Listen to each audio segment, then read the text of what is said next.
Hello යාළුවනේ අදත් SL ඉලෙක්ට්‍රොනික වෙතින් ගෙන තවත් අලුත් වීඩියෝ එකකට ඔයගලන්ව සාදරයෙන් පිළිගන්නවා.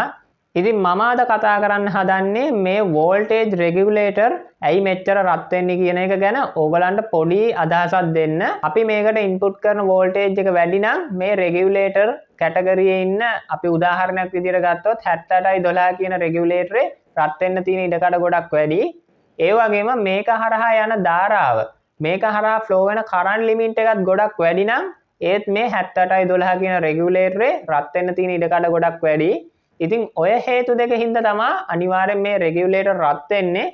ඉතින් අපි වීඩියෝ එකට ගිහිල්ලා බලමු මේක කොහොමද අපි තියරිටිකල් බලාගන්නේ මේ 70.5 හරි 70/12 හරි මේ වගේ රෙගියුලේටර් රත් වෙන්නේ කොහොමද කියන එක ගැන තියරිටිකල් පොඩ්ඩක් අපි බලමු කොහොමද මේක රත් වෙන්නේ කියන එක ගැන.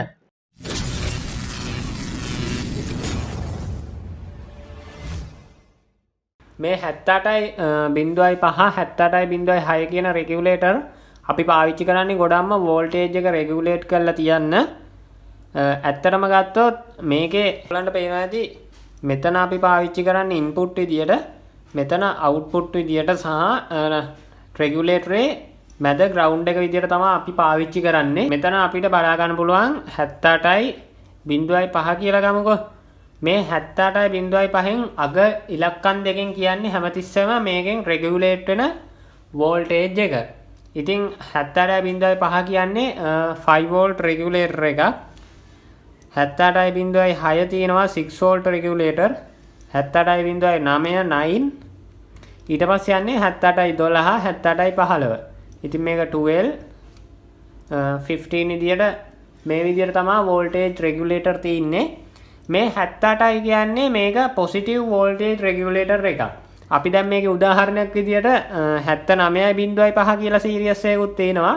ඒක ගත්තොත් එහෙම අපිට බලා ගන්න පුළුවන් මේක මයිනස් වෝල්ටේජ්. ඒ කියන්නේ අපි 78.5 ගත්තොත් අපේ රෙගියුලේට් වෙන්නේ පොසිටිව් 5 වෝල්ට් එකක් තමයි රෙගියුලේට් වෙන්නේ.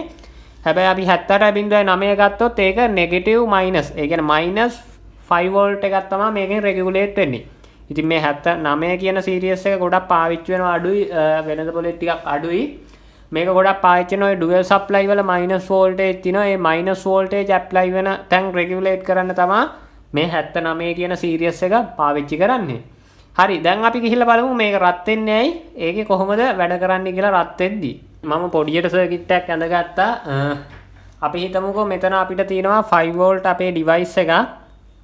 අපි ගමුකෝ අපේ ෆෝන් එක කියලා. අපේ ෆෝන් එක 5 වෝල්ට් ඩිවයිස් එක. මේකේ තියෙන්නේ 1 ඇම්පියර් තමයි මේක හරහා මේකට අදින ධාරාව වෙන්නේ 1 ඇම්පියර්. වෝල්ටේජ් එක 5 වෝල්ට් කරන්ට් එක 1 ඇම්පියර්. අපි ගත්තොත් එහෙම අපේ ඉන්පුට් වෝල්ටේජ් එක තියෙනවා වෝල්ට් 12ක්. අපේ පවර් සප්ලයි එකේ වෝල්ට් 12ක ඉන්පුට් එකක් තියෙනවා ප්ලස් මයිනස් මම මාක් කරා. වෝල්ට් 12ක ඉන්පුට් එකක් තියෙනවා අපේ පවර් සප්ලයි එකේ. අපි දැන් සාමාන්‍ය ගත්තොත් එහෙම අපේ ඉන්පුට් එක වෙනස් වෙන්නේ නැත්නම් අපි අවුට්පුට් එක 5 වෝල්ට් ඩ්‍රොප් කරගන්න අපි මෙතනට පාවිච්චි කරන්නේ ෆික්ස් රෙසිස්ටර් එකක්. අපි ෆික්ස් රෙසිස්ටර් එකක් පාවිච්චි කරොත් අපිට පුළුවන් අපේ මේ 12 5 වෝල්ට් වෙනකන් ඩ්‍රොප් කරන්න අපේ රෙසිස්ටන්ස් එකක් දාලා. හැබැයි අපි මේ 78.5 කියන රෙගියුලේටරේ පාවිච්චි කරන්නේ ඉන්පුට් එක වෙනස් වෙනවා නම් අපිට අවුට්පුට් එක කොන්ස්ටන්ට් වෝල්ටේජ් එකක තියාගන්න ෆික්ස් රෙසිස්ටර් එකක් පාවිච්චි කරන්න බැරි නිසා. ඒකට හේතුව තමයි අපි ගත්තොත් එහෙම අපේ මෙතන 5 වෝල්ට් අපේ 15 වෝල්ට් විදියට චේන්ජ් වුණොත් එකපාරට වෙනස් වුණොත් අපි දාලා තියෙන ෆික්ස් රෙසිස්ටරින් වැඩක් නැහැ. අපේ 5 වෝල්ට් වලට වඩා ඇප්ලයි වෙනවා. අපි කියමු අපේ ෆෝන් එකට ඇප්ලයි වෙන හින්දා. ඉතින් ඒක හින්දා තමයි අපි මේ 78.5 කියන මේ 78 සීරීස් එකේ වෝල්ටේජ් රෙගියුලේටර් පාවිච්චි කරන්නේ. ඉන්පුට් වෝල්ටේජ් එක වේරියබල් වුණාට අවුට්පුට් වෝල්ටේජ් එක කොන්ස්ටන්ට් අපිට ඕන ගන්න තියාගන්න තමයි රෙගියුලේට් කරලා තියාගන්න තමයි මේක පාවිච්චි කරන්නේ. හරි දැන් ඕගොල්ලෝ දන්නවා 78.5 රෙගියුලේටර් පාවිච්චි කරන්නේ ඇයි කියලා. දැන් ගොඩක් අයට තියෙන ප්‍රශ්නයක් තමයි මේක ඇයි හීට් වෙන්නේ? අපි දැන් ඒකත් ගිහිල්ලා බලමු ඇයි මේක හීට් වෙන්නේ කියලා. හරි දැන් අපි මම 78.5 ඇඳලා තින්නේ. ඉතින් මේ තින්නේ අපේ ඉන්පුට් එක. මේ තියෙන 78.5 අවුට්පුට් එක. මේ තියන්නේ ග්‍රවුන්ඩ් එක GND. දැන් ඕගොල්ලන්ට පේනවා ඇති මේ සර්කිට් එකේ දැන් අපි ඔක්කොම හරියට සෙට් කරලා තින්නේ. මෙතනින් 12ක් දුන්නට කිසි ප්‍රශ්නයක් නැහැ. 70.5 ඒක රෙගියුලේට් කරලා එයා 5 වෝල්ට් අවුට්පුට් එකක් අපේ ෆෝන් එකට දෙනවා. රත් වෙන්නේ මෙන්න මේ හේතුව හින්දායි. අපි මෙයාට ඉන්පුට් කරන 12 වෝල්ට් මෙයා හරහා යද්දී 5 වෝල්ට් විතරක් යවලා එයා වෝල්ටේජ් 7ක ප්‍රමාණයක් ඩ්‍රොප් කරගන්නවා. මම දැන් ඒක ඔයගලන්ට පෙන්නන්නම්. අපේ ඉන්පුට් වෝල්ටේජ් එක වෙන්නේ 12. හැබැයි අපේ අවුට්පුට් වෝල්ටේජ් එක වෙන්නේ 5 වෝල්ට්. එතකොට 12 වලින් 5 වෝල්ට් අඩු කරාම එන්නේ 7යි වෝල්ට්. 12 වලින් 5 වෝල්ට් අඩු කරාම 7යි වෝල්ට්. ඒ 7යි වෝල්ටේජ් එක අපි දානවා P සමානයි VI කියන සමීකරණයට. එතකොට වෝල්ටේජ් 7යි වැඩි කිරීම 1 ඇම්පියර්. එතකොට මේ සඳහා යන වෝල්ටේජ් එක වෙන්නේ 7යි වෝල්ට්. ඉන්පුට් එක 12 තිබ්බොත් අවුට්පුට් එක 5 වෝල්ට් 1 ඇම්පියර් ඩිවයිස් එකක් නම් 78.5න් වොට් 7ක් ටෙම්පරේචර් එකක් ජෙනරේට් වෙනවා. අපි හිතමු ඒක ප්‍රශ්නයක් නැහැ. ඒක ලාවට රත් වෙන්නේ. කිසි ප්‍රශ්නයක් නැහැ. අපි දැන් ඉන්පුට් එක අපේ ඔටෝමැටික් වේරියබල් වෙනවා 15 වලට. දැන් අපි බලමු මොකද වෙන්නේ කියලා. කලින් වගේම 12 නෙමෙයි දැන් තියෙන්නේ 15. ඒකෙන් අඩු වෙනවා අපි ඩිවයිස් එකට ගන්න 5 වෝල්ට්.